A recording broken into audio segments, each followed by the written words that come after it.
Welcome to the next episode of Tabletop Cafe. I'm get to be your host tonight. I'm Chris. Michael's not feeling well, so you get me tonight and a special guest. You guys may have heard his voice once, maybe twice here and there. He's kind of a quiet, shy guy, but joining me tonight we have Lewanika. So how are you tonight? Hey everybody, I'm Leonika, co-host of the Friday show here at Tabletop Journeys and one of the two GMs for our actual plays on Tuesday.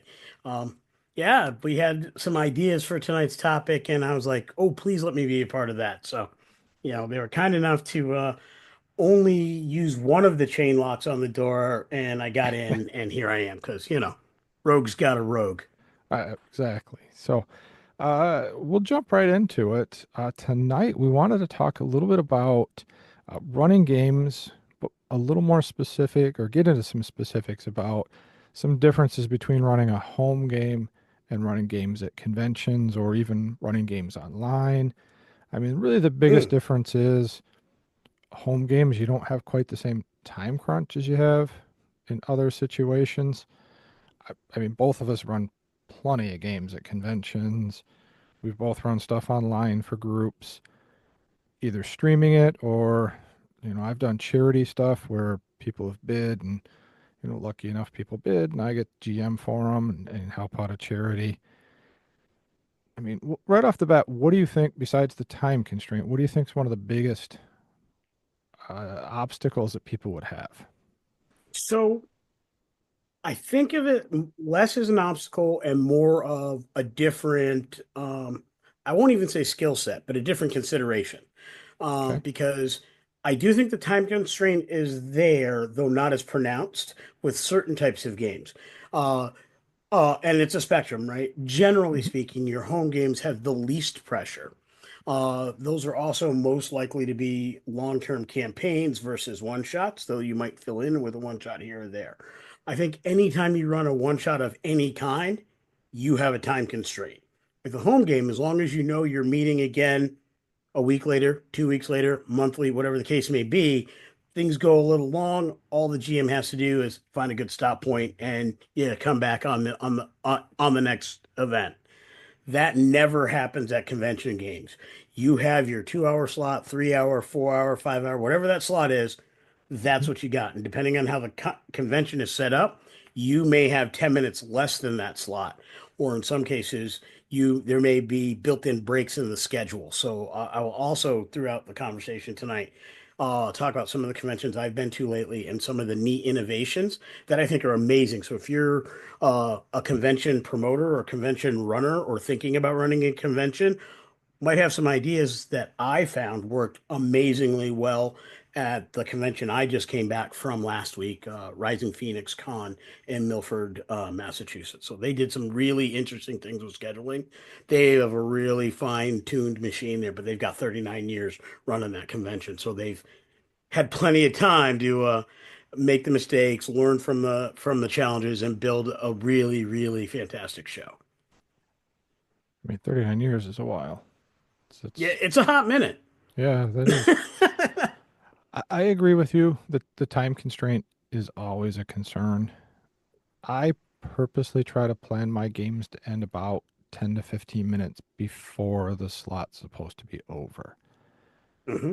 A, that gives me time to clean up the table in case somebody else needs the table. Yep, Because most GMs are going to be like me and want to show up to their table early. Because I've got cheat sheets I need to put out, pre-gens you got to put out. If you're yep, like me and run goofy systems with goofy dice, you got to put the dice out there so people have them. exactly. I know running Star Wars, most people aren't going to come up with the Fantasy Flight dice and go, "Hey, I'm ready." And when I see somebody come up with the dice, I'm like, oh, thank you. Then I don't have to share my small amount of dice and pass them around the table. But trying to end it a little early so somebody else can get in there and get their stuff set up. That puts a little pressure on you, for sure. Mm. I think part of the pressure, and I don't know if you feel this, especially like for a catacon, for example. I help run it. I get a little extra pressure because I'm like, oh my gosh, I have to step up my game and run an even better story for these people because I'm wearing the Catacon shirt. Everybody expects a little more out of me as a GM here. So there is that pressure. I would tell everybody though, A, experience is going to help you get over that. And B, just remember 99% of the people that show up to a convention, they sit down at a table, they want to have a good time. It's okay to take a little pressure off yourself by just taking a break or a breath whenever you have that moment where you're like, oh my gosh, and you start to panic. I've watched GMs do it. A player does something that you didn't expect, and all of a sudden your eyes get real wide, and you kind of sit there, oh no, what do I do? What do you do? I've learned just go, you got me. I was not expecting that.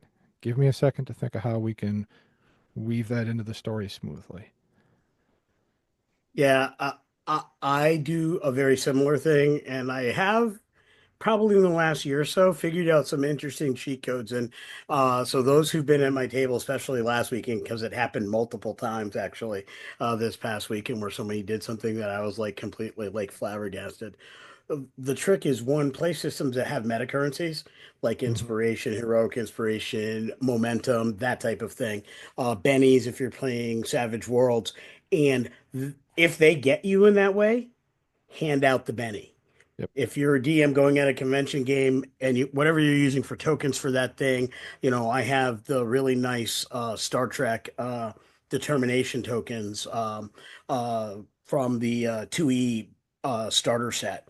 And I went and bought on Amazon a bunch of the half dollar or dollar, yeah, half dollar coin capsules. So they're all in those, so they're nice and shiny and they look beautiful and they won't get dinged up. So if I get that moment where someone uh, Mm-hmm. takes me off my game, if I'm sitting here stuttering like I just did a moment ago, uh, they earned that determination. They earned that heroic inspiration. I'm handing that over right in that moment. We'll joke about it. We'll laugh about it a little bit. Generally, if something like that happens, everybody is kind of stunned. Get everybody their moment to do that. While they're doing that, I'm shutting up at that moment, and most people don't even realize I'm doing it. And that's where I'm taking my moment to figure out how I'm going to handle it. That mere moment of handing over that meta currency and getting a real quick 1 minute, 30 second to 1 minute, give everybody their moment to soak in the goodness of that gives me that moment. Then I repeat exactly what they said or did. And by then usually I've got it. And then I can move on. So I mask it, but it happens more often than you not. Generally speaking, when you do that, that's when I'm handing out those meta currencies. I agree. One of the things I do is, and I catch myself doing it, you'll see me go, wow, that's interesting. Describe to me a little more detail how that looks and how your character interacts with that and how is that going to affect the other characters.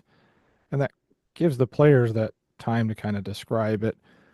Then it also gives me a moment to kind of picture it and think about how I'm going to weave that into the story. Players are going to they're going to do odd things. I shouldn't say Yep, odd, unexpected things.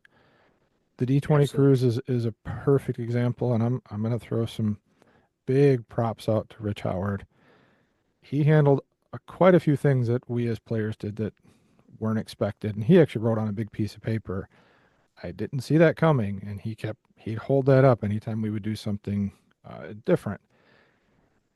The best example is one of the players was playing a dancing bard, so basically a monk bard kind of combo from what I could gather. And we get into this fight. We sneak into the Sahagwan village, and she says, I'm going to dance my way through disguised or polymorphed as a Sahagan because I know one of the Sahagan in here has a desire to dance. And Richard set it up. Hey, they're a warrior species. They're very serious. They're grr, we're devoted to this.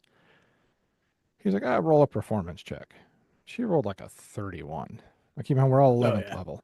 Rich is like, not only do you do a great job of your performance, but it's this Sahagan right here that needs to dance. And he had beautiful miniatures out. So she smiled and goes, great. I cast Otto's Irresistible Dance on that guy. And Rich is like, Nice. he rolls, fails, he starts dancing. A player pulls out one of the little cards that he's got, says, it's spreading, hands it to the GM. Rich goes, oh boy, I really didn't see any of this coming.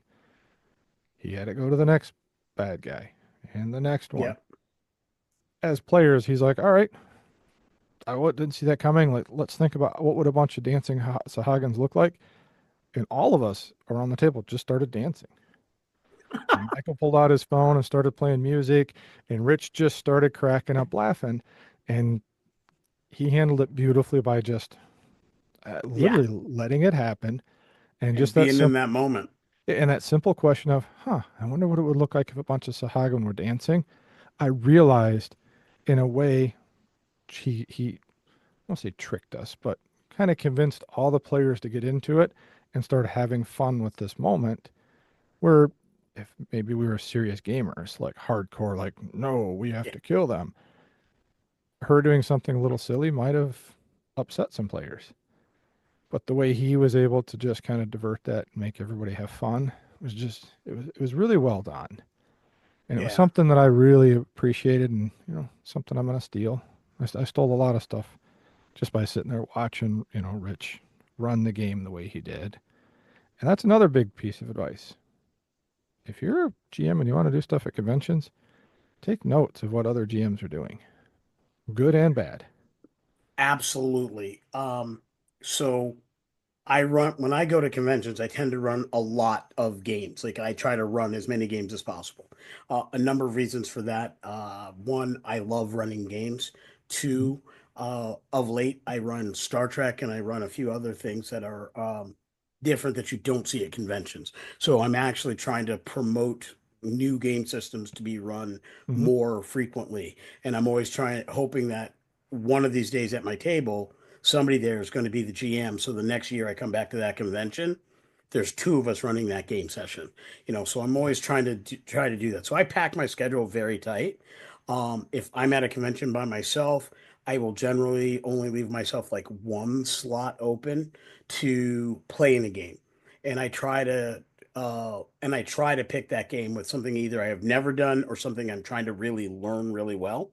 So two of the conventions I've been to this year so far, I have done Pathfinder 2 because I'm really trying to get a handle on that system.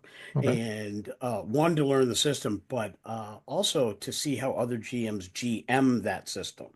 We have fans of the show that like Pathfinder 2. At some point, I'd love to be able to run a game for them like that, or at least take part in a game with them through our Patreon or on our Discord or something. And that's not going to happen if I don't know what I'm doing, right? So I That's am fair. always trying to do that. Well, this past weekend, I got a chance to sit at a table with a great content creator, Pat, who was one playtesting new elements of a system he's writing for Pathfinder 2. And he had a beautiful scenario. It's an amazing scenario. The scenario itself, take the new rules bits he was doing out of it, was so brilliant. Like I would run that scenario for just about any system. It was actually a kind of universal mini adventure kind of thing, but it was really well done, and just the nuances he put into his NPCs, how prepared he was for some of the non sequiturs and those things like you're talking about, Rich, were just really well done. And I just found his descriptions brilliant.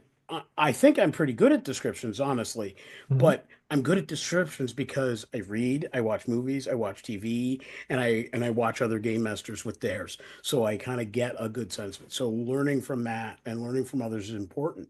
While I was running one of my D&D sessions this weekend, the table next to me, they're playing Dread, which I had never got a chance to see. I'd always heard about it until last year at Catacon. I watched the Dread game that the Crit Show guys did on the second floor or whatever, which was amazing. Like I don't think I've ever been so enwrapped with a role-playing game that I was watching. Yeah. Like I was just sitting in the audience watching them play the game, and I was all in, leaning forward in my seat. And so this group is playing Dread. Nobody's sitting down the entire, like I would say for the three, they might have sat down for the first 5 minutes. Everybody at that table was standing almost the entire time. And but what he had done with his Dread setup was he had painted everything this bright blue color. So it wasn't just the standard Jenga wood. It Hmm. was this bright blue tower that was standing there while they were doing it, and it was amazing. Uh, Side fact or plot twist: nobody died in that Dread game. The tower never fell the entire 3 hours. Wow. It was insane. Like, and that GM had to work through that. And I kind of talked with him after about that because not being a Dread GM, I was for a game that has a certain motif. I wanted to see what he did when that wasn't coming into play, and that was a very interesting conversation. So much so that in some of the chat boards up for that convention afterwards, he's like, "I really hope we weren't disturbing him." Like, are you kidding me? The best thing that can ever happen for anybody sitting at my table is to see everybody in the convention having fun. That Hmm. was awesome. I'm so glad you were next to me. And those are the kinds of things I think you're talking about. Pay attention to what's going on around you. Obviously, focus on your game, focus on your people if you're running, focus on what your GM's saying if you're playing, but don't get so in that you don't enjoy the event. Hmm. And I think when you're a GM, seeing that and allowing for that and recognizing that and calling it out like wow that's pretty cool and then being able to move back seamlessly into your story is a really good idea because if people feel that they can't do something now they start getting FOMO. That's going to take them away from your table more than giving them the moment to look away when another table like celebrates a big thing and then come back. Hmm. Absolutely. I agree with that. And anybody that wants a good Dread game, come to a Catacon. Scooby-Doo Michael, Dread. Michael runs Scooby Doo. I run a Star Wars one. Yeah, I'm gonna we got to talk about when that gets scheduled, so I'm not booked during that time because I'm doing some Star Wars Dread this time. And if not, the Thursday night before we're throwing down or something. I got to get a piece of that. Yeah. Well, I guess we'll just segue into this. How much prep do you put into getting a game prepared for home versus a convention? Ooh, great question. Nuanced answer inbound. Stitch inbound, I think is the Hmm. as the young bucks say. Um, I'm one of those over prepared DMs, and I am trying to break a lot of those really, really bad habits. So I hope as I talk about my process, people pick up on what I'm trying to get rid of versus what I keep. And great content creators like Sly Flourish and tips from the Lazy GM. Well, I don't usually use all of them. There's a reason I go, I'm a free member on his Patreon, so I can kind of get the email. I'm on his email list, Hmm. so I can kind of peruse a lot of the things and to get some of those tips because it does where I'm running 5 or 6 or 7 games ahead of time. I need all the tips I can to make my organization better and be able to move nimbly. As far as prep, I think the number one thing is just know the material. Um, if I'm running, which is why when I run Star Trek at conventions, it tends to be mission briefs. They're one pagers. They don't have complete bits. They just tell you where to get your character stuff. So literally my preparation for a Star Trek mission brief is I read it when I submit the event. Hmm. I read it about a week before. I usually will read that one pager the night before and then I put all my effort into making sure I have the correct amount of pre-gens. For Star Trek, I have a very simple process.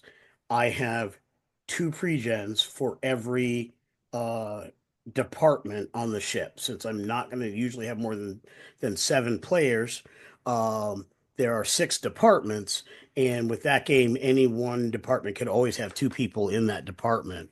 And then I get those pre-gens made up.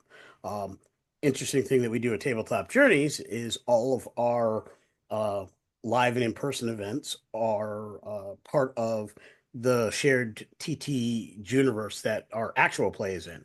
Hmm. So because of that, I never repeat pre-gen characters, which means every time I run a session, if somebody has used that character, their name goes on that character, it goes back in the folder.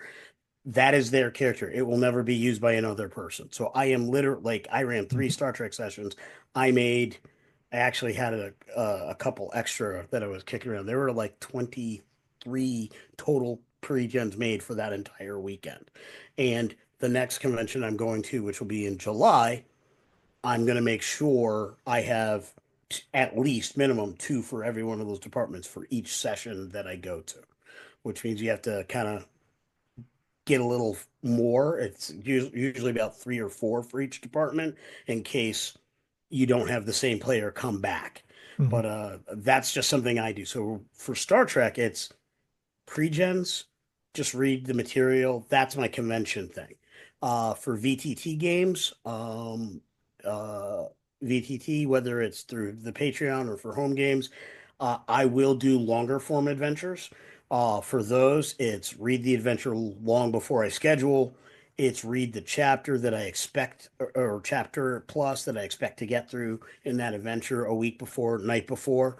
Um, Make sure if pre-gens are involved, those are ready. And if they're not, everybody would have their characters, but it's flip through my copy of their characters so I can just familiarize myself with their roles, things I might need to know, and be ready to go. That tends to be an ongoing game, so I usually keep good notes for my ongoing games so I can refer back when need be or handle callbacks when I'm asked. But that's Okay. pretty much the Star Trek process. D&D is a little different. I don't. Everything I do for D&D is either play testing for adventures that we're writing here at Tabletop Journeys. So I'm always deep in that material. Also, the prep part is a lot less, but it's more about making sure because even though pre-gens can be reused, generally speaking, people bring up things that were a little weird with the pre-gen. So I gotta update my pre-gen. So prep time for my D&D stuff tends to be a lot shorter Okay. for whatever reason. And when I run home games for D&D, I spent all my prep time building the campaign world and starting the campaign. Everything in that campaign is where the players take it. I think kind of similar to what you've done with Smuggler's Blues, which is the setup was where you put a lot of your prep. And then now it's what do the players want to do? And then when they say, I want to go to Mustafar, now I prep stuff for Mustafar. So I might get Hmm. an hour, maybe 2 hours to get that ready to go or, grab some new monsters, NPCs, maybe a new ship to be fancy. And then that's really my session prep. But most of the prep was in the campaign. Okay. See, I have, well, two ways I do games at conventions or home games or even online. It's either I make one sentence up and we go. That literally my Star Wars Dread game last year was you crash land on Malachor, or you're all Padawans, you crash land on Malachor, everything's haunted. Go. And my pre-gens for that were I had index cards that had 3 or 4 words that described a character. Like it might be your ambitious, skittish, and over analyzing things. And that's Mhm. all I handed the players and said, you can use these or you can make up your own, but just come up with some brief, quick descriptions to describe your characters. And then, I mean, right there, I can go off of just a few descriptors. I can weave together some stuff. If I don't just decide to do a completely improv game, my prep can get a little intense. Um, it can. I've written about three quote modules, I'll call them, that I run for Star Wars that I've run multiple times. And I wrote the storyline out. Then I play test it with friends. Then I play test it with another group of friends. Then sometimes I jump online and go, hey, can I get a group of other friends and we run it online? And then I'll take it to a convention. Yeah, Really, what I'm trying to get there is the pacing down because I know yeah, I've got that. Usually it's a 4 hour session I like to run in. I've got 3 hours and 45 minutes to tell a whole story. I want to have a good beginning. I want to have a middle and I want to have a solid ending. I don't like running a game where it's like, you know what, guys, we got 5 minutes. We're not going to finish this combat, so let's just go around the table and narratively describe how we killed the bad guy. Like, Yeah, yeah, I I am guilty of having to have done that in the past. I am proud to say I have not had to do that this year. I think once I had to do that this year. mhm, Something that Michael has been saying for years, as long as I've known and listened to him on air, is, you have to know going in what you would be willing to cut out of the middle and having an idea of where you are on the clock. exactly. And then, that that is a technique I have never been good at. So when I spoke earlier about there are things I'm trying to get rid of within my process, and things I'm trying to bring into my process, that's one of the things that I am not 100% with it, but I am probably 99% of the way there. Mhm, Um, Last time I was on, maybe last time or second to last time I was on here, I talked about feedback I got on one of my playtest sessions at a recent convention, and how one of the players who actually had been a listener to the show for a long time, but I met him for the first time I went to a catacon. Jack Vinson, mhm. great guy, wonderful Oh, human being, like love one Jack. of the best people I know. He gave me some really poignant and critical and very important feedback. There was a brief moment where I thought he might have been nervous about giving that feedback, and I just said to him, "No, no, no, I need it. This is Mhm, the second playtest I've done on this. I have to get this better." And then he felt freed by that statement to kind of let me know. And I'm here to tell you, implementing the feedback that he did when I ran that 3 or 4 weeks later at Tabletop Utopia in Hartford, that worked well. There are other things that came up that need to be tweaked. That was only the third play test, right? So, uh, but I never even got to the things and the feedback that I needed to work on at Hartford Tabletop Utopia, because the piece that I wasn't doing very well with that adventure that needed to be kind of reconsidered and redrafted was getting in the way of even getting to that part of it. So I can definitely say Jack got me started on the way to making a good idea and an okay adventure into a good idea and mhm. a good adventure. And now I've got some more feedback. And when I get back to that at the July convention I'm going to, I am hoping that now is a good adventure will be a great adventure. But it Yeah. starts with that little bit of feedback. It starts with understanding you got to get tight in that. You got to get a real tight opening and get right into it. Mhm, Um, Explore, do all the fun things in the middle you want to, but pay attention to the time. I do all learn to play games. So mhm, with newer players, and this is not a dig, this is a reality, but I'm glad I have newer players. One, it helps me learn what do I need to explain better and all that good stuff. But two, I love opening up the hobby. So if you've got a lot, if you only have one new player at your table, things move pretty normally. If you've mhm. got 3 or 4 out of 6, that's going to be a slower table. So you need to know that going in. So in that middle, more exploratory piece, I had to know when I could truncate some of the social interactions, some of the exploration, uh, get to some of the key points in that second phase, so we could get to the climax section. And the climax section was complete 100%, and it was just contracting or expanding the middle based on where we are on the clock. But that never happens if I took too long in the opening. So, Mhm. that's kind of those things that you got to do. You got to know where you can kind of cut. And again, in a home game, I don't really have to worry about that, because as long as I can get to the end of that second phase, we can end at the second phase. I throw them a cliffhanger into the third phase, and we'll be back in 2 weeks. Yeah, Done. exactly. So Mhm, that is uniquely a one shot convention, or if you're kind of doing a one time or charity event at your local game store or what have you, that is a trick and nuance of those specific environments. Yeah, I agree. I use what I call story points. So when I write something, here are some of the story points I'd like to hit. If we don't hit one, I don't worry about it because it's Yeah. probably not going to affect their experience. Or if they decide to go around one, or however we want to do it, and they don't have to be in the right order. So I Mhm. run a one where I love running it. I love it, especially when parents bring their kids over, because I always look at the kids and go, "You want to be the Padawans, right?" And they go, "Yeah, perfect. You're the Padawans. You're in charge of the mission. Mom, Dad, yeah, you're playing people that work for the Republic for one reason or another. Maybe Yeah. you got caught stealing something and they're letting you, this is your punishment, whatever. Now the kids are in charge." I love doing that because now I give them kind of try to lead them on the mission. I run it, you know, small spoiler, most of the adventure happens on Ryloth. Yeah. Supposed to go to Ryloth. I ran it one time. They're like, let's go to Tatooine first. Okay.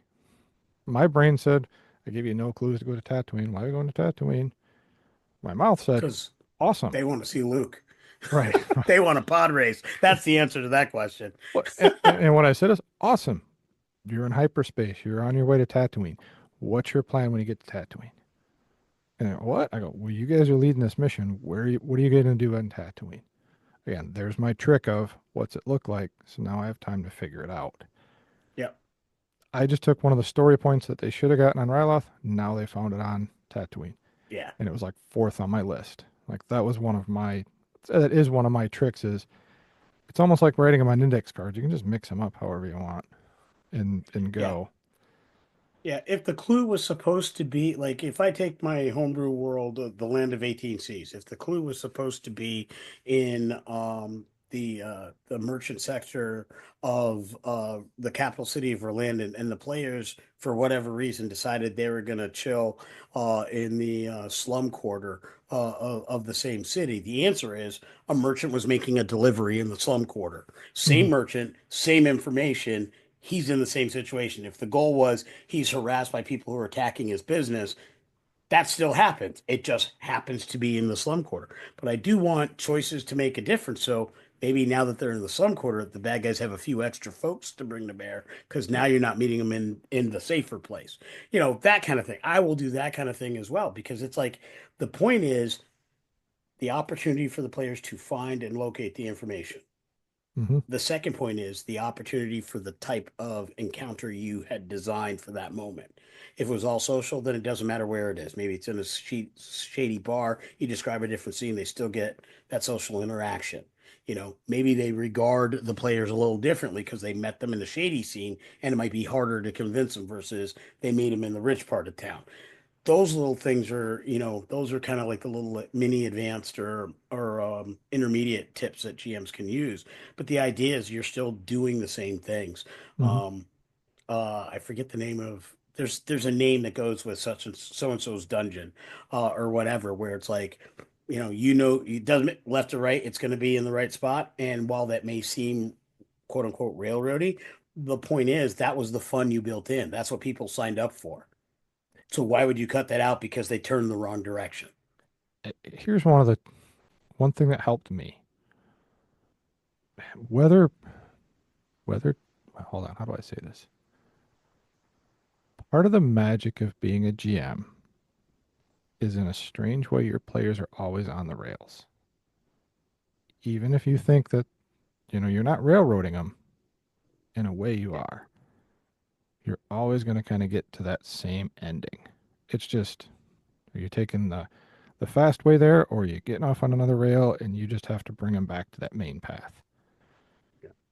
That's one of the tricks I always try to think about is, oh no, they did something I didn't expect. One of the best examples of that is uh, Michael and I, we've done these synergy sessions, we call it, where we take a pack of magic cards and we open them up and we basically kind of come up with an idea of what an adventure could be using the cards. Yeah. We did that 2, 3 years ago. I then took what we did, wrote out a story, and ran it at a catacon. Nice.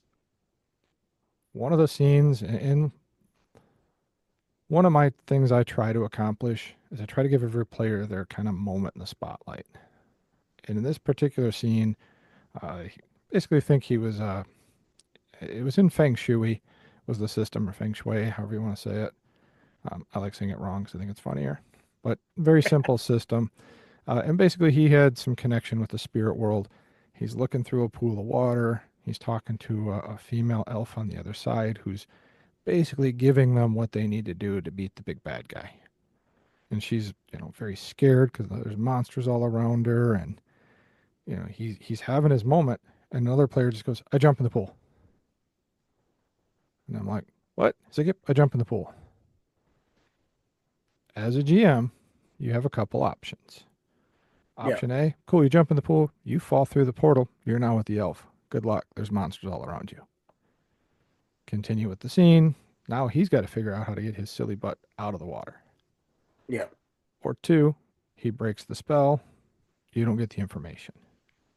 Or three, you have him just bounce off the portal because it's magic. He just falls to the other side. Because I was thrown off a little bit by his comment, I said, okay, I guess you break the spell.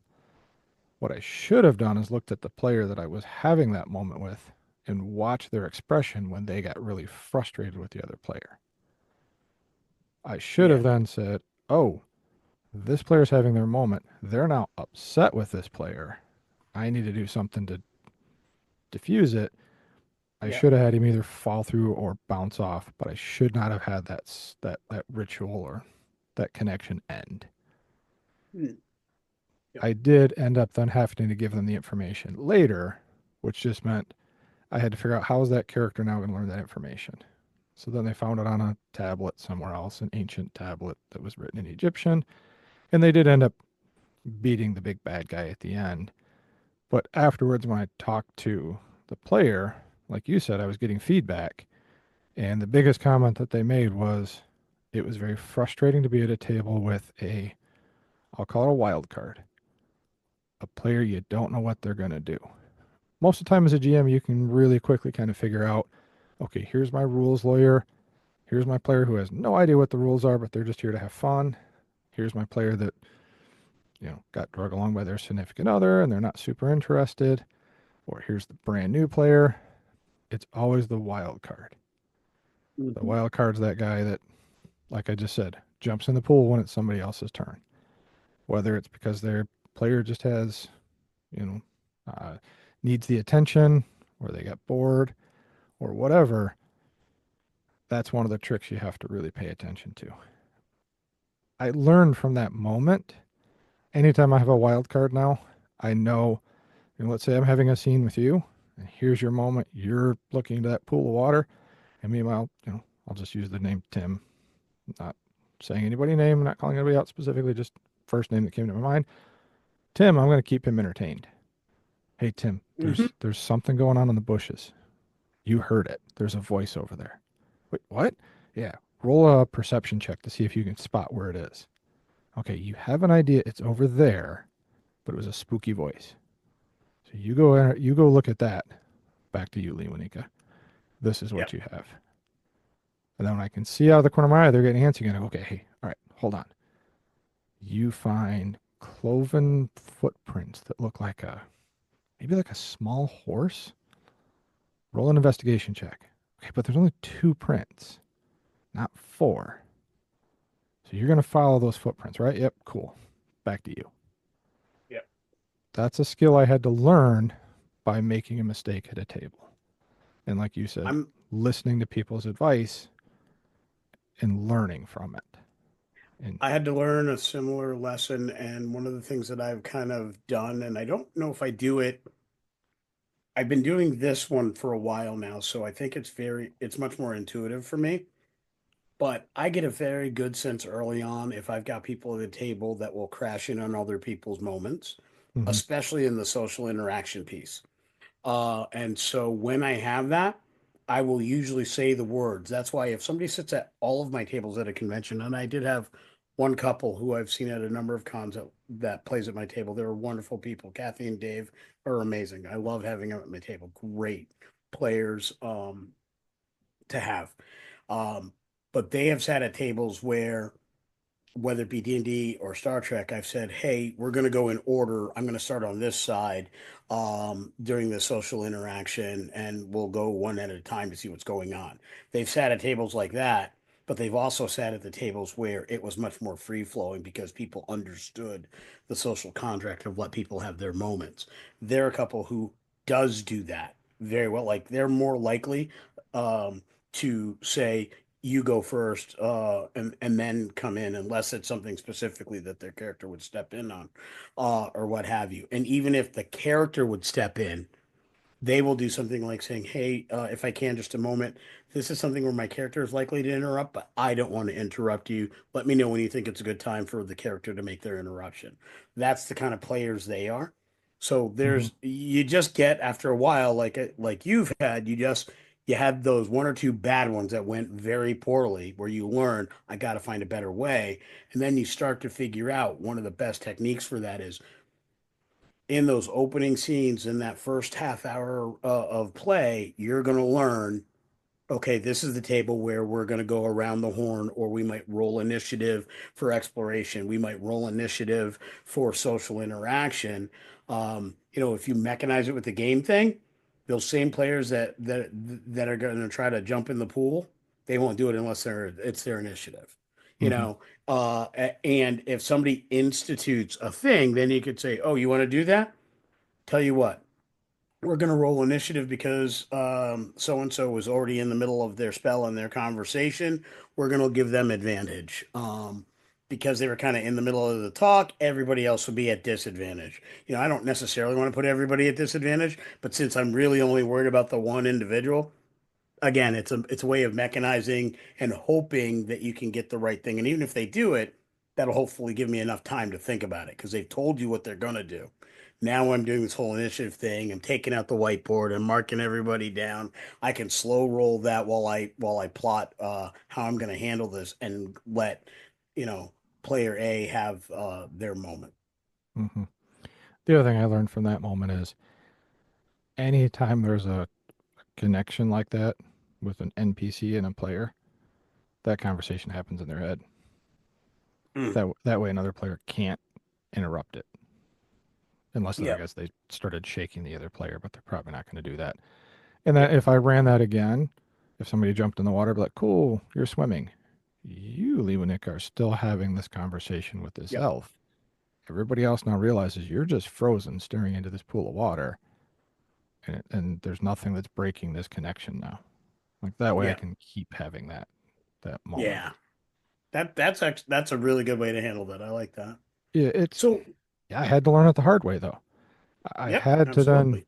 have a player that kind of got frustrated at my table, and then I talked to him, and I felt bad. So to make it up to that player, we ended up running a separate game off the books, I call it, that Yeah. wasn't scheduled, and then they had a really good time at that other game. Yeah. Unfortunately, they came back later and had another situation with a wild card that frustrated them, but I wasn't running that one, so I Yeah. just, I just kind of laughed. I'm like, I guess when we're at a table, it's rolling the dice if we're gonna have a great game or not. So, So, having the wild card at the table is it brings me to kind of a question. It was actually what made me kind of think of this topic and how we do table dynamics and techniques for running good tables in these various situations. A good friend of mine, and for reasons I'm not going to mention his name, mostly because um, they did kind of work things out, but he had an issue with his game group, and so I'm going to be as careful with this as possible. But he actually mhm, approached me looking for some advice. He actually things went badly enough. He was second guessing whether he had done the right thing in this situation. So essentially, this is a bit of an OSR game scenario. mhm, He was playing a character of a given alignment that was a bit different than that was evil and different than the rest. But it was clear they had had their conversation. They had had their session zero. Everybody was cleared for the characters they were cleared for. Um, and in the scenario, um, an NPC was killed by the player who's a friend of mine. mhm, there's a whole bunch of other pieces to it, but essentially, um, when the party got to the next part of that, the GM said, basically created the scene where uh, my friend's character was effectively executed for the murder. The Mhm. other players did zero. The other player characters did zero to defend their party member from the charges. If I recall all of the details, a couple weeks ago when was asked about this, um, the players weren't very happy with that. He is the newest player to this group, this established group, and so his character died. He said to me, "It's like I don't care that the character died so much. I mean, if you are one allowing evil characters and you as a GM are showing players this is how my world works, execute the character. He's fine." Mhm. But then he sat for 2 hours out of a 4 hour session with no character to play. Mm. I would have told him make a new And character. then and then was handed effectively a 2E version of a hireling who by definition was completely subservient and beholden to the whims of all of the other players. And his feeling was that was very punishing. That Hmm. was not a you made a choice in game, your character took the hit, you as a player, we're all good, we'll come up with a new character for you. Here's something you can, or what do you want to do and whatnot, and let's play and have fun. He really felt that one, the group was ostracizing him to some extent, and two, the GM allowed the character but didn't like it and was basically saying, and now you're going to learn a lesson. That's kind of how he took it, or that's my interpretation of what he was saying to me. um and his ask of me was at some point for through the show or various episodes to kind of talk about how to handle those types of situations from one, the player standpoint and the GM standpoint. So I'll stop here and get your thoughts on that kind of situation. And then before we're done with this part of the conversation, I'll Hmm. certainly tell you how he kind of handled this at the Hmm. end. But what were your thoughts on that as described, as So best as I could? I've had players have characters that have broken the law, and I've just said to them, "All right, out of game, you understand your character did something that's punishable. In game, you're going to have some consequences, depending upon how severe it is. I don't know. I mean, I've never executed a character like that. Um, a good example of that for me would be in the redemption story. We had a scene where I thought it was a great moment to bring it up. They were fighting some enemies. One of the enemies turned, started running away. Kaylee, who's playing Corell, who's supposed is a, well at the time was trying to be a Jedi, pulled out her lightsaber and cut him down from behind.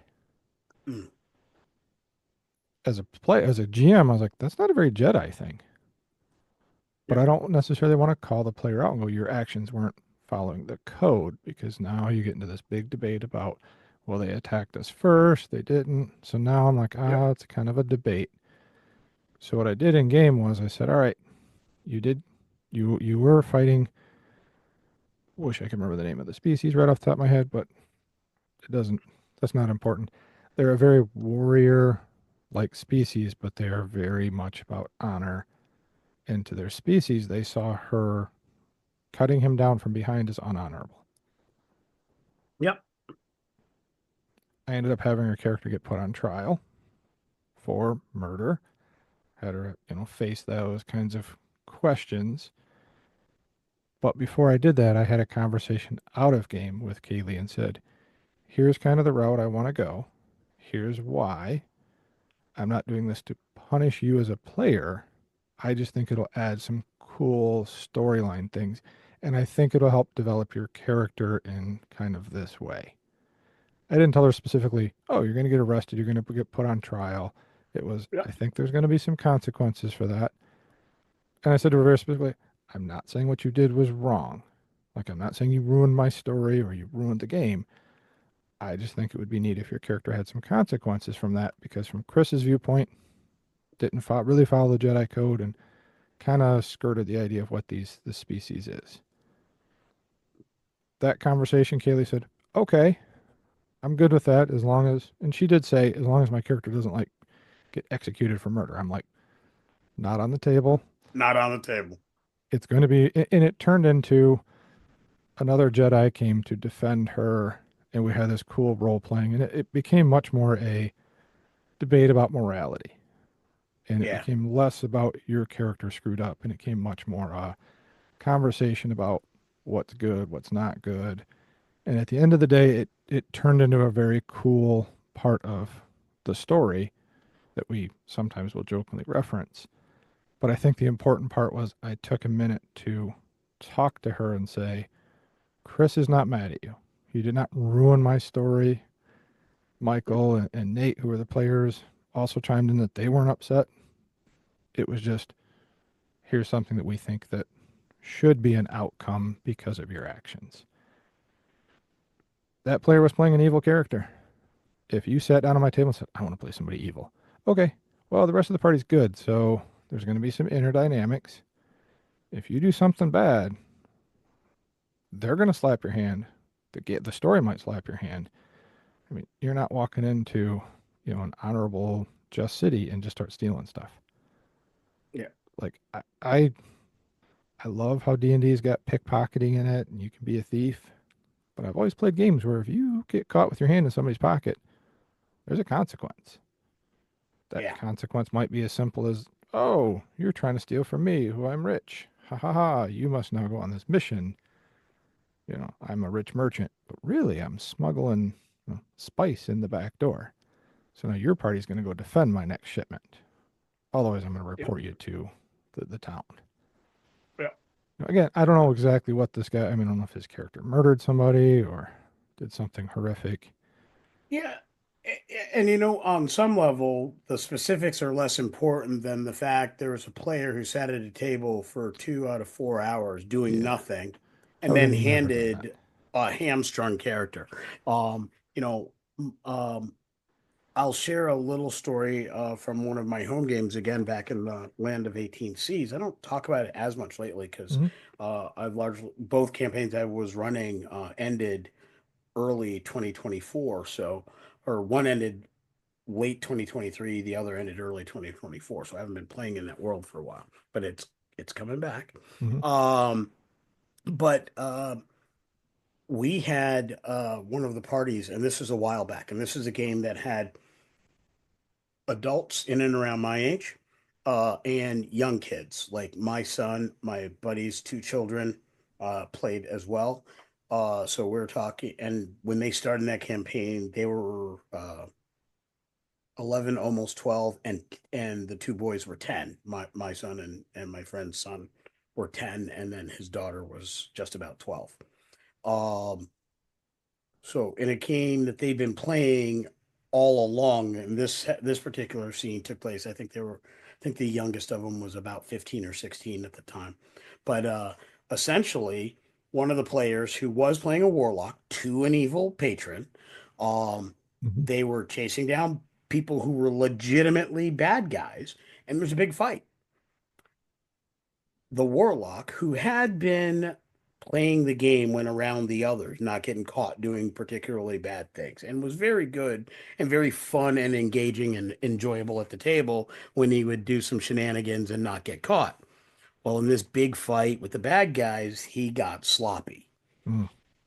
in the middle of a city, in a busy, condensed wooden medieval city on the third story of a very wooden building. Mm. Uh, he decided to use a fire spell that does ignite flammable things against his opponent. And I asked the question, are you really using that spell in this space? He said, yes.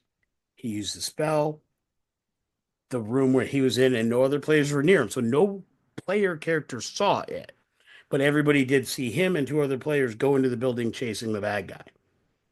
because there was lots of routes, they kind of made this multiple staircases, multiple ways to go. They kind of split up to chase the bad guy. Hmm. The warlock was the one who picked the right path, and the bad guy survived that, got out, and he's like, "I'm chasing this. Are you going to put out your fire first?" He goes, "No." Like, you realize I have described the city, what this will do, and he said, "Yeah, I don't care." I'm like, "Cool." So he did his thing. All the other players knew this was going to go bad. So in the middle of this epic scene fight, because there were tons of bad guys down there were hidden bad guys sniping the party. He starts a fire. We're talking like the fire, the Chicago fires kind of Hmm. fire in the middle of this ward. And like, so the whole ward is starting to go up in smoke. Bad guys are still out there. Heroes are still fighting bad guys. They finally beat the fight. And then they have this massive set of skill challenges uh, try to extinguish the fires, which they don't do a great job on. When it's all said and done, because one of the city councilmen is actually on the take and actually a bad guy working for the bad guys they were after, he basically has all the heroes arrested for starting the fire. And Sure. so they all were now on trial. They had an NPC sidekick who they knew or patron who got them a lawyer, and we had one of the coolest sessions where it was they were defending themselves against a corrupt government for this fire. Now all the players knew different. The player characters, they didn't know how the fire got started. As far as they were concerned, they were fighting a bad guy. Hmm. The councilman who was trying the case said it doesn't matter. The fire wouldn't have started if you hadn't been fighting people. By the way, who gave you permission in our town to fight anybody? You're not Hmm. town guardsmen. You don't have a badge. And so they had to do all this. Meanwhile, one of the player characters had to figure out who was on the take. They ended up beating the charges by proving the councilman was on the take and so on and so forth. But the trial was about the fire. It was about paying attention to your surroundings and doing right and paying attention to the innocent people around you. Meanwhile, the warlock who did it was remarkably quiet because there was a nice little zone of truth going on, so he was trying to avoid talking and getting caught out. Because if it came up that if he had gotten to the point where he had to speak, you know, the game was afoot. So it went really well. And despite the fact that the player and I shouldn't say despite the fact, the player and I had talked well before this time, like at the beginning, what he was going for. He knew very well what who he was serving, and that at some point that would put him at odds with the rest of the party. That was like all known, planned, enjoyed. It was a great story. At one point, he and one other person who was kind of going down that path for a while used to refer to themselves as Team Evil. It was a lot of fun, but we worked that out at the table and off session to make Hmm. sure everybody was aware, enjoyed, and have fun. And if anytime he was kind of getting to the edge of what was agreed upon, I always could say, "Hey, we already talked. Why don't we hold off on that? We'll come back to it or whatever." And I wish that my friend's experience with his GM had been more about that. If you're going to allow it, then you need to have some good conversations about what that means because there's all kinds of different evil. Hmm. It could have been, okay, what's your character's code? What are the things you won't do? What are the things you will do? And then as a GM, if you present them with the things that are outside of the code, you do that in a way that doesn't negatively impact the other characters. So then it's a personal character growth situation. Correct. Yeah. And you never let a player sit for 2, 3 hours. No, Do something. I would have immediately said, make a new character. Yeah. And I might have leaned over and Well, said, maybe this time make something a little more on the good side. yeah. Or, Yeah. I might say in that case, the party has been traveling from where you originally were. You're in this new town. Try to make something in this area that would have fit so you can naturally come from the area we're in now or something Hmm. like that. Like, so there's a reason why your character would join and it's not just a shoestrung thing or whatever. Yeah. Um, you know, uh, for his part, he had sent an email to the GM afterwards expressing his discomfort with the situation and saying that he didn't really care for it. The denouement was it wasn't the most satisfactory response. He's still with the group, but those types of things aren't happening. He did make a new character, kind of more in line with what the rest of the folks were doing. He just thought it would be a great topic to talk about Hmm. when you if you want to build good table dynamics, um, and you want players to have the freedom to build the characters they want, whether you call it a session zero or something else. And I get the impression that this was an OSR group that would never call a thing session zero, for reasons. Hmm. Um, that it is very important that you kind of say, if this is the way the bulk of the group is going, this might not fit with that. And it's not that you can't or shouldn't do that. It's just that we want to do something that fits. Be different, be unique, but we also have to have something that will work together or come up with an agreed upon. If we disagree, this is how we will disagree, kind of thing. Right. Well, that's exactly what I do too. I do always do a lot of talking in between sessions with the players. A little harder to do. I mean, we'll bounce it kind of back to the conventions versus table games. I mean, that's a home game. At a convention, most of the time we can avoid that situation because we make the pre-gens. So Yep. most of the time, like, I mean, I run Star Wars Fantasy Flight.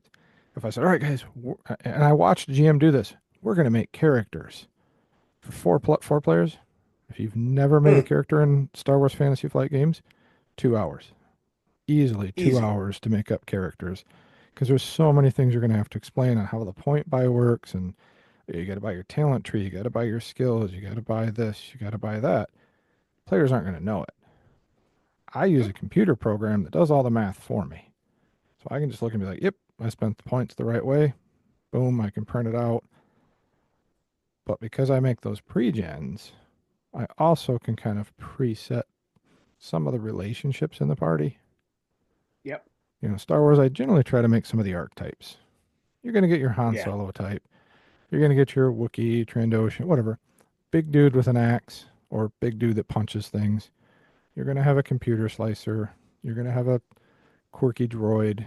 And generally, you're going to have, well, depending upon which way I'm doing it, if I have force users, one or two force users. Otherwise, I don't. I run some games that have no force users. I just think it's a little more unique. How are you going to deal with Star Wars if you don't have any force powers? Oh, sweet. Andor. Yeah, Andor. Perfect example. Andor. And that's one of that's one of the ones that I enjoy running a lot is the one that has no force users. Doesn't really change my role as a GM. It doesn't change how I plan things. Because honestly, the Fantasy Flight games, for the most part, the characters are balanced.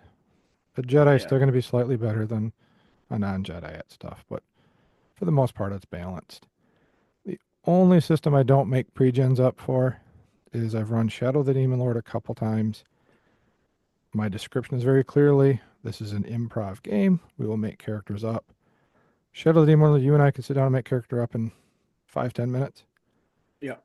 It's not a complicated system. Either I say to you, what kind of character you want to play? You tell me and I pick out stuff. Or you go, I don't care. Cool. Grab this die, roll it. You're now Yep. a dwarf. All right. Roll this die. Roll this die, roll this die. Here's your background. You're a dwarven baker. You're what? Yep. That's what the backgrounds came up with. You're a dwarven baker.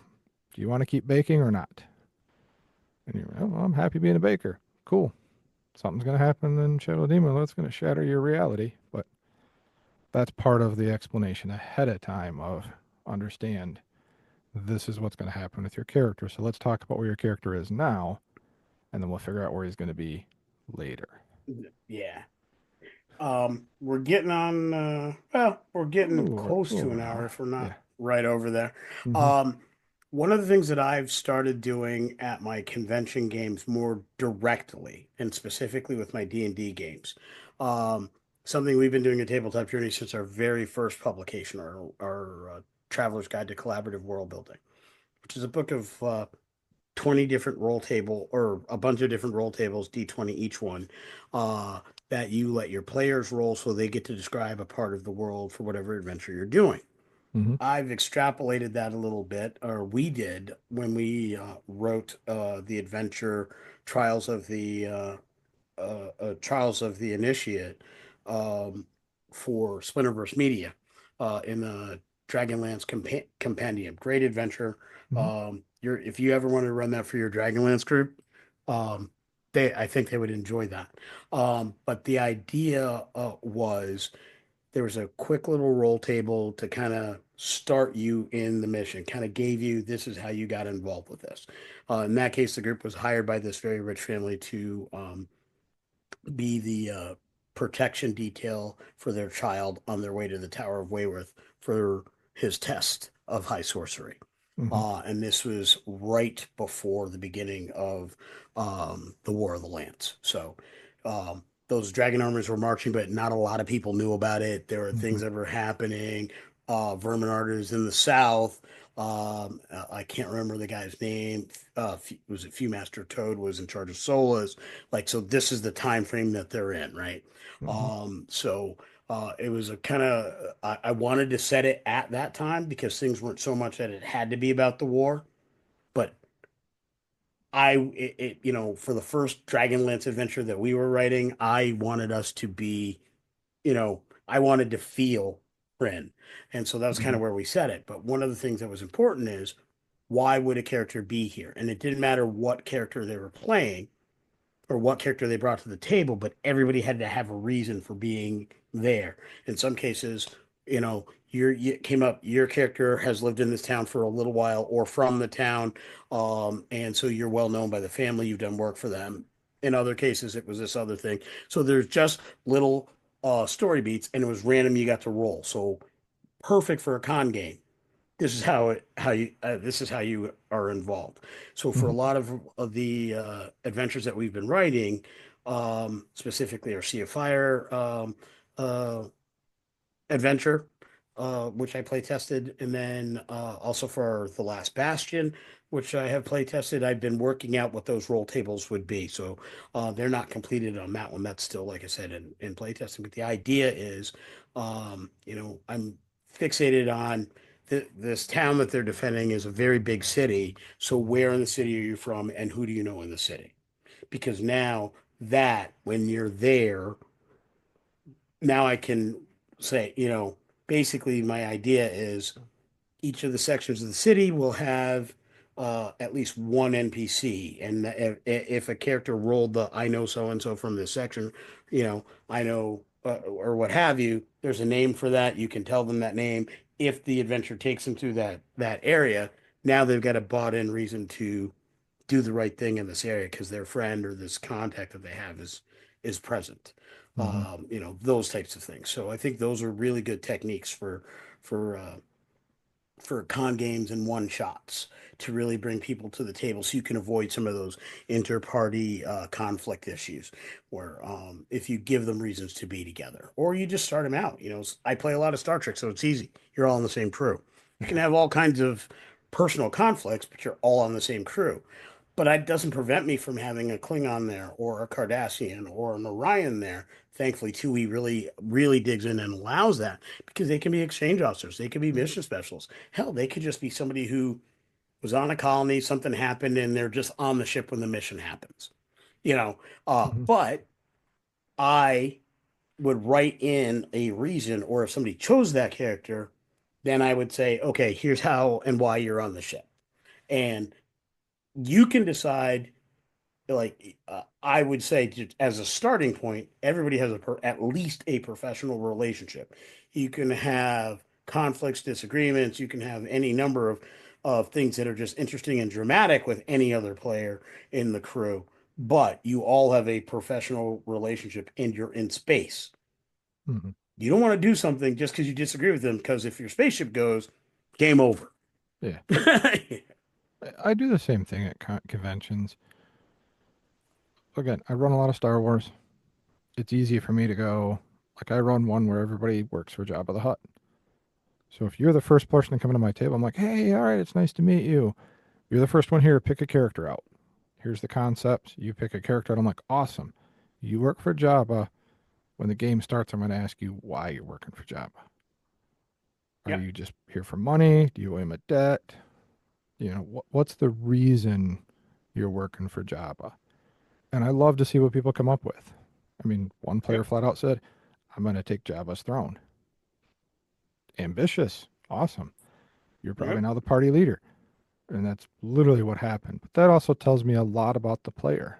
Like, Yeah. what kind of style are they going to play? If the guy just goes, oh, I don't know, maybe I owe him some money, they're probably going to be a little bit quieter, more passive at the table. If they come up with a much more elaborate reason, they're probably the one that's going to have, they're going to talk the most. They're going to kind of be the leader of the group. That's a big thing to kind of establish right away at a convention game. At a home game, you know who it's going to be. You know your friends. Everybody's got that one friend Yep. that just keeps talking, and you're Yep. like, yep, we know. Again, I'll use the word. Called out. All right, perfect. If you were at our table, you're probably that guy that's going to do a lot of the talking. You're always going to have the guy that knows the rules better than the GM. Not hard for me. Most people know the rules better than me because anybody that sat at my table knows that I go, all right, how's it work? If you lie to me, I don't know. All right, cool. I'll roll that saving throw. Unless you said to me, I do 1,000,000 damage. Yeah, you're level 2, Leonika. Let's look more realistic. Maybe 20? Goodbye, but not that much. As long as I'm not handling it like certain individuals, like going to say 146 points of damage and then bringing it back to 60, thinking and calling it a win. But we'll leave it at that. Yeah. Because that never flies well. Um, I think, though, that an important skill at a convention, and it's good to sharpen this, is being able to read your table. I mm, think that's one of the harder things that GMs have at conventions is looking at the table and reading the table. If you're not good at it, take a bathroom break every hour, hour and a half. Hey guys, let's take a quick break. Go to the bathroom, touch base with your players. All right, where's everybody at? How you guys feeling? You like how the story's flowing? Is there anything extra you want to add in, or there the things that you aren't, keen on? Again, if I'm running a hut game, I mean, basic storyline is you got to save Jabba from being assassinated. yeah, One of the players says to me, "I want to take Jabba's place." Well, you might not want to save him. So, are you subtly working against the mission, or are you still working towards it? yeah, Because if you really know the hut politics, you're probably not going to just let him get assassinated because the other huts aren't going to let you do it. So yeah. that's where I Well, would and have more that. importantly, another hut will take over. You're not unless you are playing a hut. Yeah, It doesn't matter if Jabba gets like he's got family members who will take over. yeah. Uh, That's where I would touch base with that player and go, hey, by the way, I kind of get the hint you're kind of trying to sabotage some things. Understand there's a huge, I'll say, hierarchy within the huts or political structure or whatever you want to say. If yep, you let Jabba get killed, another hut's coming in and they're not going to be happy. yep, You'd have to do a long-term campaign to do that. And yeah, most players already know that. But yeah, having that little chat with players, especially if you think first Acadecon I went to, there was a guy who sat next to me, said maybe like 3 or 4 sentences that weren't in combat. I get done with the game and I'm like, man, that guy hated this game. Like he got up and just walked away right away. Other players sat there and talked to me. Funny enough, with that, I talked to one of my other friends, Brad. I was like, hey, Brad, this dude just hated me.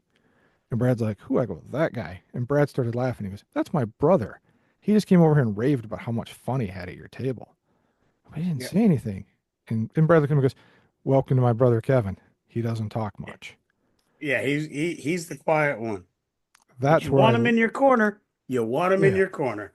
but that's where I learned the lesson of take a bathroom break, check in with the player. Because if I'd taken a bathroom break, I would have said, hey, man, you good? Yeah. Well, you just seem really quiet. He's like, I love watching the story. I'm great.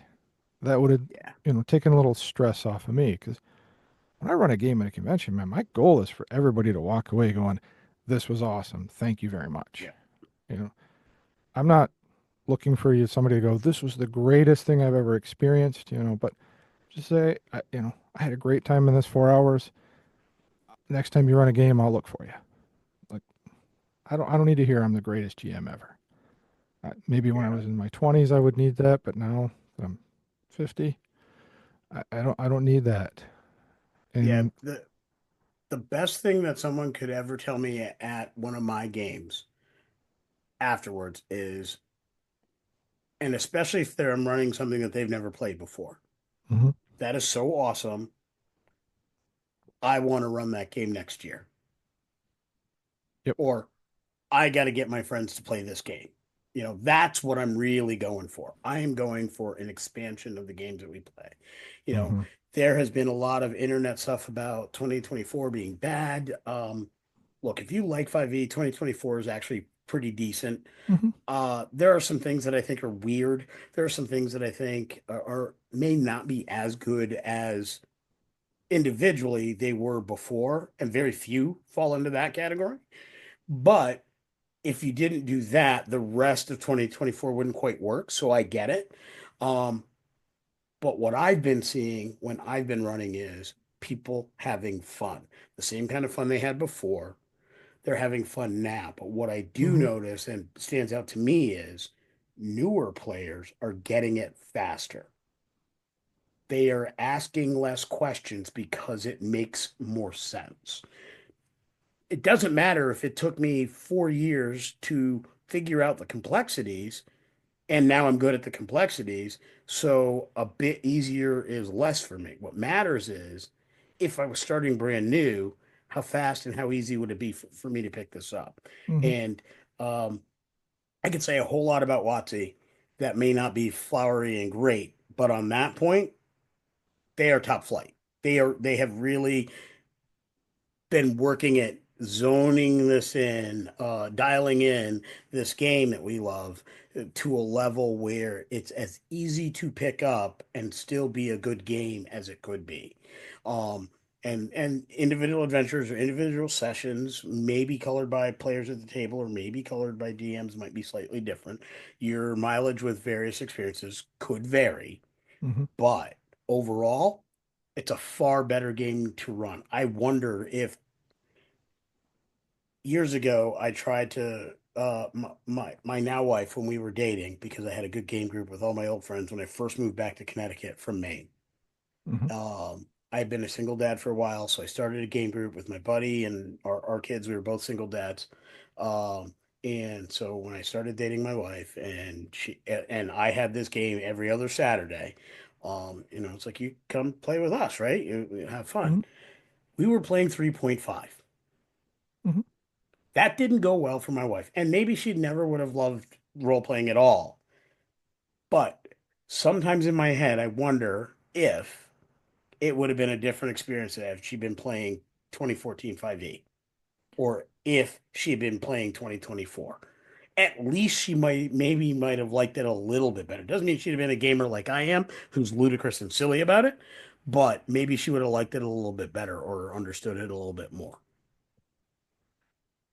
I get that. I would, I want to say push back, I don't know the right term, but is it that? Or is it the fact that you guys were so much into the rules, she felt left out, felt lost, and just didn't feel comfortable? It was absolutely that. Absolutely, that was it. And that's where I think the complexity made a big difference, because Hmm. 5e is such a much leaner system. Or hell, if we had done something like Monster of the Week, a Powered by the Apocalypse game, or maybe if we had started with a simple game of Dread, because she doesn't mind a good bunch of friends come over and play, Hmm. a board game or a card-based game or something like that. Like, she's good for those kinds of games, a Pictionary type game. Maybe if we'd started with something like that, it might have gone differently or what have you. Yeah. So I do think it is all about, because we knew all the minutia, and 3.5 is all about the minutia, right? Hmm. We knew every single bonus, and tracking all of that, and everybody having to lean over and show her on the sheet, add this bonus, add that bonus possible. And this is before we had digital tools to do all of this and do all the die rolling and knowing which die to Hmm. roll. Oh, I'm old. awful, I'm awful, old. I awful way remember. to teach somebody this game. See, and I had the opposite experience with people. I'd have people come in at 3.5 and I could get them to really enjoy the game. Here's the key. If you came into my table and I don't care what system I'm running, Star Wars, D&D, you sit down at my table and you go, I've never run this before, or I've never played this system before. I'm like, awesome. You tell me what you want to do. I'll tell you what you need to roll. I'll tell you if you succeed or not. I can explain the rules as in depth as you want me to, or we can keep going. And I feel go, okay. Yep. Cool. And you're like, I want to do this. Awesome. We're going to use this skill, roll this die. Boom, you succeed. Great. This is what it looks like. I don't want players staring at their character sheets going, what can I do? I Yeah. will say to him every time, stop. Look, again, I'm going to sing Rich Howard's praises. He said this on the cruise, and I'm 100% stealing it from you, Rich, because I know you hang on every word I say on every podcast. Um, As you probably should. not. Yeah. He said it to one player, and she was new. She was looking at her character sheet, and he goes, "Stop playing D&D for a minute. Tell me what you want to do." She's like, "Well, I want to have everybody be able to breathe water better and move better." He's like, "Awesome. Please cast this spell. Mark it off on your sheet. This happens." She's like, "But when I read the spell," he goes, "I don't care what the book says. We're stopping playing D&D right now. What do you want to do? Yep. This is how it works." And like I said, I'm going to steal that. I've always done that. Yeah. I've always said, I don't, the rules are not rules. I hate the word rule book. I always use the Yeah. player's handbook / player's guidebook. It's Yeah. supposed to just be there to help guide a story. So who cares if it doesn't work the way it is? I mean, again, on the cruise, again, singing Rich's praises again. I said, hey, I forget, is using a magic item in action? And I was just trying to figure out my next move. He goes, what do you want to do? I want to cast Beacon of Hope and use my Staff of Healing. He's like, done. Do it. What's the effect? Oh, well, everybody gets 50 hit points back. He's like, great. Somebody goes, oh, technically using the magic item is an action and casting the spell. And Rich goes, who cares? Your character is about healing and supporting the party. You're 11th level. You should be able to do that. I was like, I'm not arguing with anybody. You as a Yeah. GM said I can do it. Nobody at the table's upset that, I mean, if anyone wants to argue with me that your character's got healed 50 hit points, well, go ahead. That's on them. I think the key there is, and I have done versions of that in smaller amounts, but having a great terminology for something like that, Mm-hmm. and a great turn of phrase. Um, and you talked about Rich during the episode you did with Josh the other day, so Mm-hmm. I actually wrote his name down then. But I will certainly be attributing that to him moving forward because I love that turn of phrase. Playing Star Trek because it's much more narrative. Mm-hmm. If somebody really gets hung up on what I can do, and I have done a version of that, I like being able to say it that way. It's dynamic and it does the job. So, you know, we started this conversation with how do you do how do you what are techniques for building good table rapport and good tech and techniques for games and what ones are different for different types of games, home con games, one shots, whatnot. um I think that that's a perfect one to kind of dovetail a little bit of a longer episode on, which Mm-hmm. is uh stop playing D&D for a moment, tell me what you want to do, I'll tell you what to roll, and we'll make this legendary. I threw my own bit in there, Yeah, or at least a TTJ bit in there. But I think that is a perfect way. It doesn't matter what kind of game you're running. If somebody is learning something new, they maybe have not, it's a new class, it's a new power, it's a new ability. Do that to make the moment fun, enjoyable for everybody at the table, and then you can do the fine tune details later if it's an ongoing. And if it's a one shot, who that cares? yeah, In that moment, in that session, did everybody enjoy what was going on? That's the goal. Build a absolutely. community, build friendships, have fun, enjoy experiences. That's what we're here to do. I agree. That's how I've always run games. To me, I love seeing people smile. I'm not in love with my story. I'm in love with our story, is what I always Yeah. tell people at the table. If you guys go in a different direction than I was originally planning, you know, like I said earlier, the magic of GMing, you're going to end up basically back similar to what I had planned. It may be just a little different rails we went on. Rarely do I have it that it's a completely different story, especially at conventions, because at conventions, players are going to be more apt to stay a little bit more on the rails. But I plan every convention game. I also do something, and I think this is kind of I'll end or we'll end kind of with this thought. I call it backwards thinking. So I Yeah. think where we are ending the game and think backwards and think of all the different ways we could get to that ending. And then I either plan for those or plan for ways that the players can't get there, so to speak. Yeah, That's a big thing that helps me. But I also think then, what are the players going to have fun with? And yeah. if they're going to have fun sneaking in to see the bad guy, or if they think they're going to have fun kicking the door in, or whatever, plan for it. Be ready for players to do a little different things, but you can always use the story points to bring it back where you need it to be. For me, I think of especially at con games and definitely even with my home game sessions, while they may be a little bit more spread out because I have um, more fluid amounts of time to work with. But uh, you know, WotC and many games refer to encounters, Mm-hmm. combats, exploration pieces, pillars, whatever. But um, the techniques that I've picked up since I've started running Star Trek, where they call everything acts and scenes, or scenes specifically for Star Trek, I tend to go with acts because there's mechanical things that happen with scenes. And I Mm-hmm. think of scenes as a bit smaller bits. So I call what the game calls scenes acts. And then I have my scenes within that. But one of the things that I like to think of is what are the moments that are going to be narratively interesting? And how are they narratively interesting? So if the idea is horror, how do I make this moment horror? If the interest is humorous, how do I make this moment humorous? I think that that's the way to do it. So, like I had an interesting story beat in an adventure I ran this weekend. Somebody basically they knew there was a guy who works on a station who was angry and yelling all the time. They needed to investigate to find out why this individual was doing that.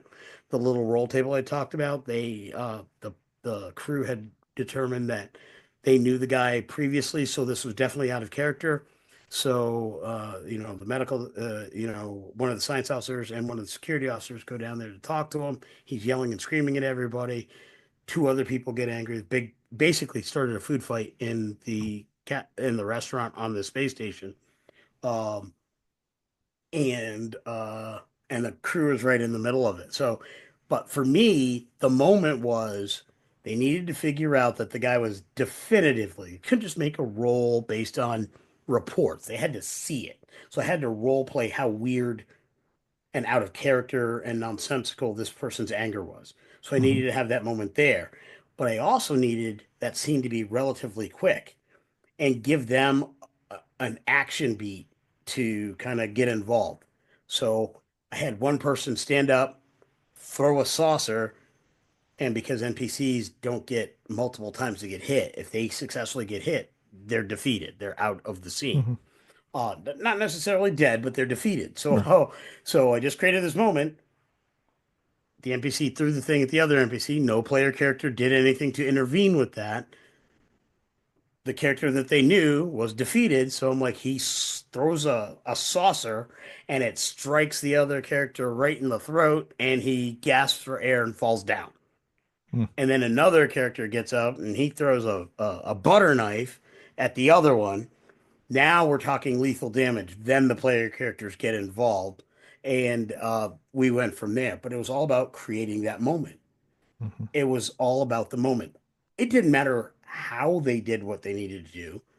The scene was he's acting weird. People are going to start fighting. Interact, don't interact. They could have sat there and ate popcorn. The scene would have gone the way it would have went. But because of the way they chose, that altered how the next scene kind of worked.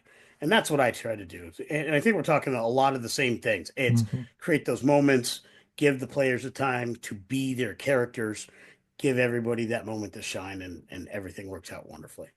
Yep. And try to plan for those moments. And if you can't, Yeah.